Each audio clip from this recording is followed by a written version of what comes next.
Assalamualaikum warahmatullahi wabarakatuh. Nama saya Afifah Fardiana, Prodi PAI kelas 3H.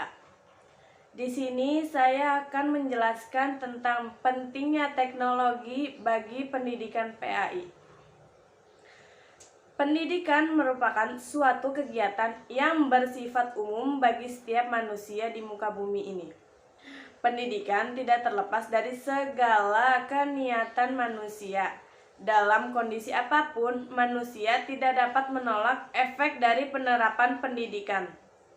Pendidikan diambil dari kata didik, yang ditambah imbuhan menjadi mendidik. Mendidik berarti memelihara atau memberi latihan mengenai akhlak atas kecerdasan pikiran. Kurikulum PAI menentukan jenis dan kualitas pendidikan dan pengalaman yang memungkinkan lulusan memiliki wawasan global, dan pengembangan kurikulum adalah proses tanpa akhir yang dilakukan. Maka dari itu, integrasi teknologi dalam PAI mutlak untuk dilakukan. Untuk menyikapi pengembangan teknologi informasi dan komunikasi yang sangat pesat tersebut, diperlukan adanya sumber daya yang handal agar negara kita tidak hanya menjadi pemakai teknologi, namun bisa berkembang menjadi pencipta teknologi itu sendiri. Kemajuan teknologi informasi dan komunikasi telah mendorong terjadinya banyak perubahan termasuk dalam bidang pendidikan yang melahirkan konsep e-learning. Dengan e-learning, pembelajaran menjadi lebih efektif dan efisien. Teknologi informasi dan komunikasi juga sangat memungkinkan dimanfaatkan di madrasah sehingga menghasilkan e-madrasah.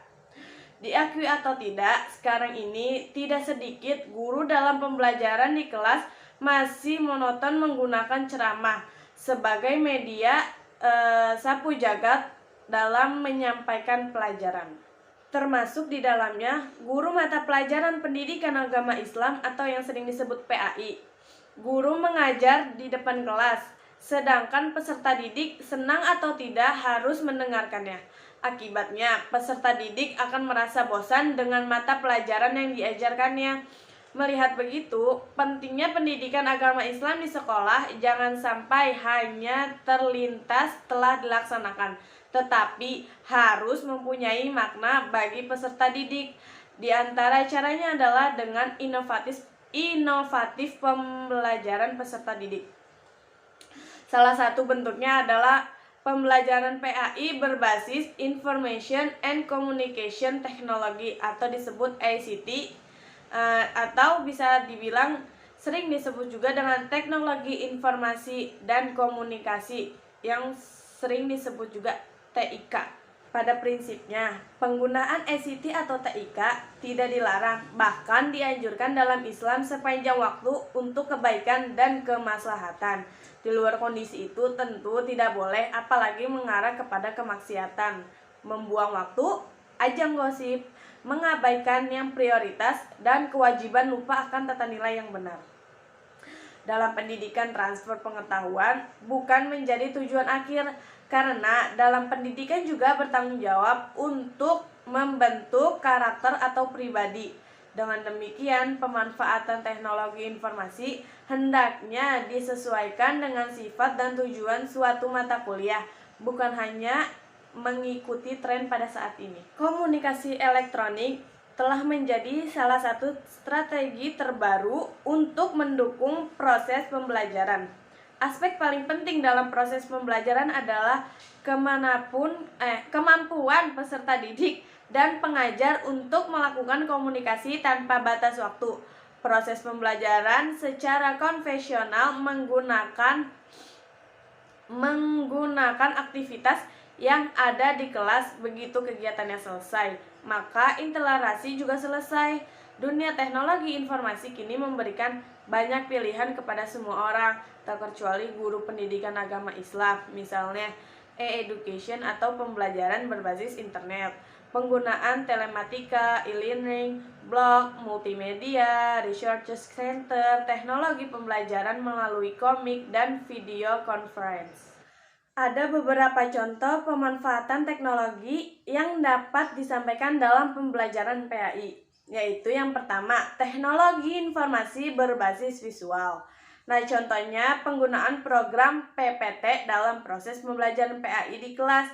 Melalui program tersebut, guru tinggal menulis poin-poin penting materi yang akan disampaikan. Tidak hanya tulisan yang dapat disampaikan, tidak hanya tulisan yang dapat disampaikan kepada peserta didik, tetapi juga bisa dengan suara ataupun video yang berkaitan dengan materi.